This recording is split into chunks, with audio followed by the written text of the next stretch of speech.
personnes, les systèmes éducatifs que nous avons hérités et le système qui a évolué depuis la colonisation jusqu'à aujourd'hui n'a pas connu beaucoup de changements.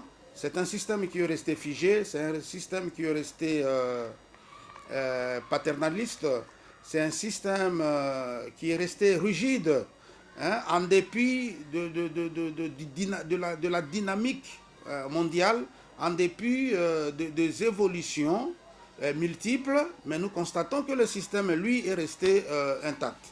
Et donc, c'est un système qui n'apporte pas beaucoup de souplesse, beaucoup de flexibilité dans les esprits des apprenants. Hein? Et finalement, nous avons des esprits qui sont restés un peu stéréotypés, qui sont restés figés. Par exemple, vous verrez des gens qui sont en train de répéter la même chose sans même savoir les pourquoi de tout ça. Et ce sont des choses qu'il faut changer. Mais comment changer? On ne va pas changer ça en se lamentant, justement. Hein? C'est en posant des actes, et ce sont les actes que nous, on a voulu poser à travers cette œuvre. C'est une grande œuvre. Nous ne sommes pas seuls. Nous sommes avec les amis, les collègues avec qui nous faisons cela. Et donc, c'est un travail de longue haleine et nous nous donnons bien sûr les moyens pour pouvoir bien sûr y arriver.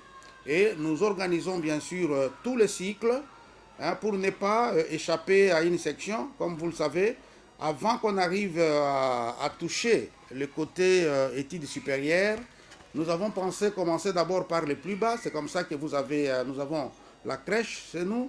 Nous avons l'éducation de base qui commence en primaire jusqu'en 7e et 8e. Et nous avons les humanités et bien sûr l'école est en progression. C'est-à-dire que nous ne savons pas inscrire toutes les classes parce que notre système il est un peu particulier, bien qu'il se range sur les programmes nationaux, mais nous avons une longueur d'avance dans le sens que nous améliorons ce système national avec des matériels didactiques étrangers, ce qui permet d'obtenir un système un peu mixte, un système souple, un système très efficace par rapport aux expérimentations que nous avons sur place. Et donc, partant de ces sections, qu'est-ce que j'ajouterai? Nous sommes dans un projet, pas de bilinguisme, mais de multilinguisme. Donc, nous prenons cela et nous évoluons aussi dans ce sens, au point que nous avons deux filières qui sont distinctes ici.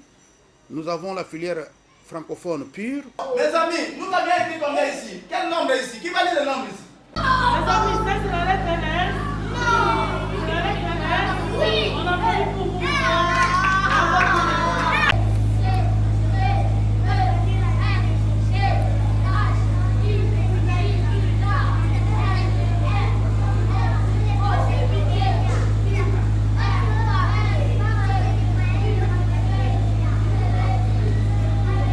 Comme celle que nous connaissons, classique d'ailleurs, parce que c'est ça qui est connu dans notre pays. Mais nous avons aussi la filière anglophone pure. I showed you the last time that the English alphabet we have 26 letters. How many letters do we have? Mylis, can you tell me how many letters do we have? A, E, I, O. U. Thank you so much. Hein, pure, c'est-à-dire où les enfants étudient en anglais et pas autre chose.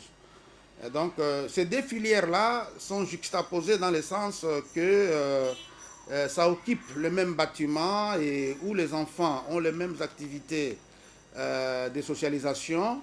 Ce qui fait que, puisque nous avons au moins 40% d'activités qui rentrent dans le cadre de socialisation, nous émettons l'hypothèse que, au terme des études des humanités des enfants ici chez nous, nos enfants seront en mesure de développer des capacités d'expression sur les deux langues sans que cela ait été un objectif académique au départ.